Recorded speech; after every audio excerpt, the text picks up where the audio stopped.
You'll have to forgive the audio, it might sound a bit tin-pot. I've not plugged my microphone in, you might hear dogs in the background, but I decided to voice over this footage here at the start just because my dogs were barking and running around, making a lot of noise in the video. They're a bit more chill now, so hopefully all goes well. But at the end of 2024, I got to thinking, I want to keep stick insects again, or phasmids if you fancy. I've kept them at 2 different points in my life so far.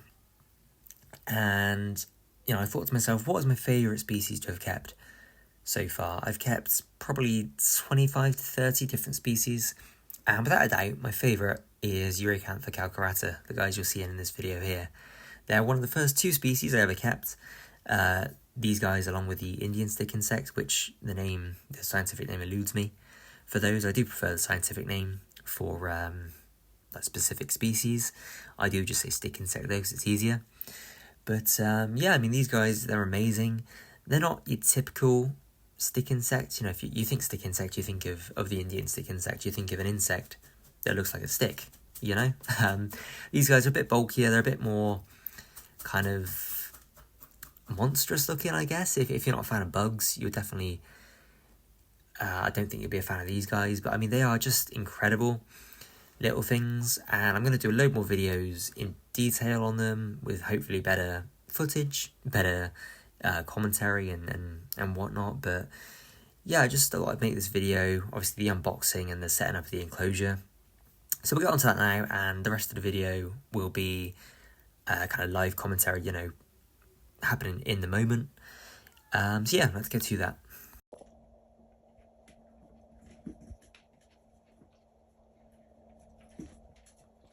So this is my old Exoterra terrarium. I'm probably going to call it a cage just because I'm an idiot and that's the first thing that comes to mind. But I think it's a 30 by 30 by 45. I should have double checked before I started the video. But it's been about 5 years. No, 4 years? 4 or 5 years since I last had insects. And so, you know, 4 or 5 years since I used it. But it's a pretty cool piece of kit. It is obviously, you know, it's been sat in the shed for 4 years, so the back has come loose. I removed it fully the other day to give the whole thing a good clean.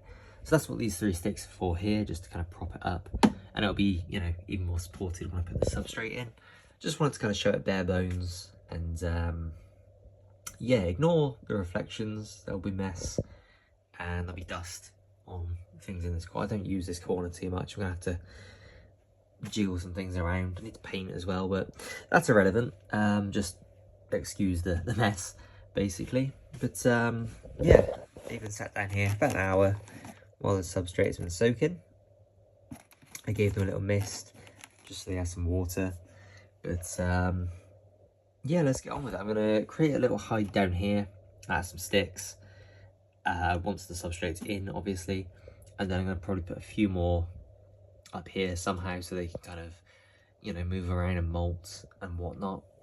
I don't know if I'm going to time lapse it, probably not. It won't take too long, and I don't have a tripod out right now, it's in the cupboard.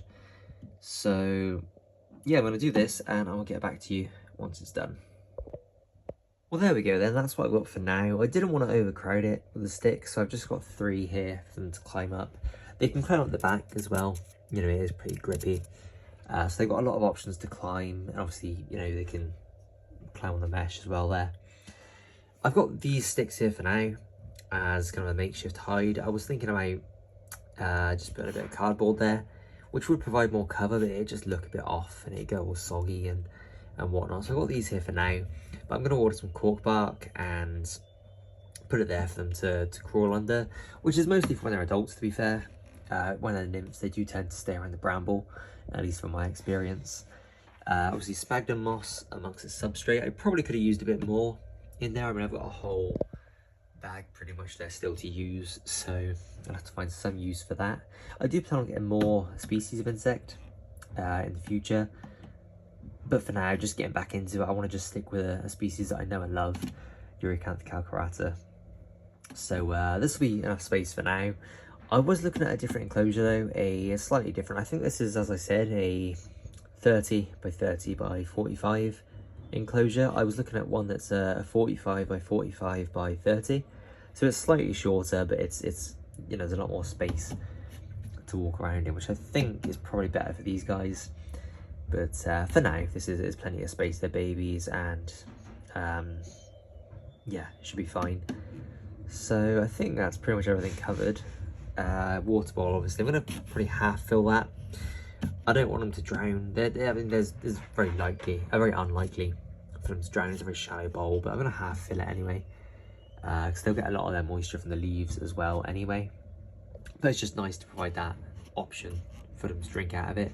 It's probably a bit big, this bowl as well, for this enclosure, but it's what I've had and used, so that's what they're going to have for now. But I think with that being said, without further ado, we're going to stick this lid on properly. We're going to wait for the bins to be emptied because it's quite a noisy truck, and yeah, we're going to put them in. I do need to collect some bramble, so yeah, I'll probably collect the bramble first actually. That'd be smart, and then we can put them in onto the bramble. Yeah, we'll do that, so be with you in a second. I've lost my bloody head mount for me Insta360, so I have to use my phone and in one hand and these in the other. Now I'm looking for some good looking pieces of bramble. You know, they don't have to look perfect, but I like it to look pretty decent with no marks on it. And you also want, I want some fairly big bits. They are only nymphs, so I mean that size wouldn't be too bad, but I want something a little bit bigger, ideally. That will do up there.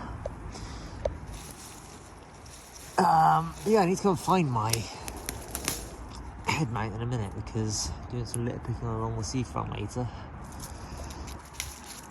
And I can't be doing that with my phone. So because they're nymphs, that'll be more than enough. So let's get that home and put it in the enclosure. So I've got just a little paint pot here filled with water. And I mean, this enclosure isn't the biggest, is it really, for all this stuff that I've got to put in, but I'm going to stick that just in the corner there. And it doesn't look the best, I know, but it will keep the bramble alive a little bit longer. So I'm going to stick this in here, and I will get some more for them, just to kind of get them out of the little tub they're in right now. I just wanted to get some and, just get them rehoused. I'm going to put the food they've got already in there with them, so they'll have plenty of food. But again, yeah, I will get them some more. But that's kind of the basic setup that you want. I need a bit of water. This actually, I've left this standing for a few days, this water. You don't want to give them tap water, ideally. I'm going to put you down on there just while I undo this. But you can still kind of see, that's good. Yeah, you don't really want to give them tap water because of all the chemicals in it. So, once it's been standing for a few days, it's generally fine. It's not gonna, it's not the worst thing in the world, but it's just, it's one of those things, I don't know what I'm rambling on about, but there we go, so we got that. Now I'm gonna add some more later, so I'm not gonna block up this hole, but usually I will block up this hole with just a bit of kitchen roll. These are kind of a bigger species, so it doesn't matter too much, but, with smaller ones, like your Indian stick insects, or just any kind of, more stick-looking stick insects, you want to make sure they don't get in there and drown. But yeah, I mean, that's pretty much all the basic setup done. Let's put you down there. Can you see okay? Is the question. You kind of can. I mean, I'll put you there for a second while I get the most of them in, and then we'll get a close-up shot of one of them. I will get some macro shots in a separate video, but they've been in here a while now, so I just want to get them rehoused and let them settle in. Open up the tub here. I'll put you on widescreen. Is that going to be any better? You can see more of what I'm doing. Can you see the inside? Obviously the cage is in there. Let me get most of them out, and then we'll have a close-up look at one of them in a second. Or I suppose we could have a close-up look now as I get them out. Gently pick up the leaves, because they're all pretty much resting on the same leaf. So we've got 1, 2, 3, 4, 5, 6, 7. I'm counting through the phone, so I might miss a few, but we've got 7 there. I gently just put them down on the sticks there. So 7, 8, 9, 10. I paid for 10, so I'm not expecting any more, but you never know. Sometimes, there we go, 11, if I counted right. So that's pretty cool. Now, yeah, I'll handle them later. I have handled a few of them that have crawled up onto me. But I want to let them settle in. Sorry, guys, and kind of, you know, check out their new home. I think that one there. Are you eating? Looks like you might be eating there. So yeah, we'll let them settle in for a bit. The leaves are a bit moist. I gave them a quick wash as I put them in. I will get some kitchen roll now and just block up that for now. But again, I will put in some more food later on. There's probably enough for now, but I want them to have a bit more food and a bit more space to walk around.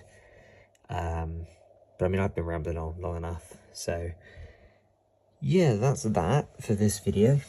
Once they've settled in, I'll give them, you know, a few hours, maybe the rest of the day to settle in, and then tomorrow I'll get some of the bigger ones out for some macro shots and some handling, because they are pretty cool. And I mean, you know, they're kind of that size right now. The males, when they're fully grown, will get about that big.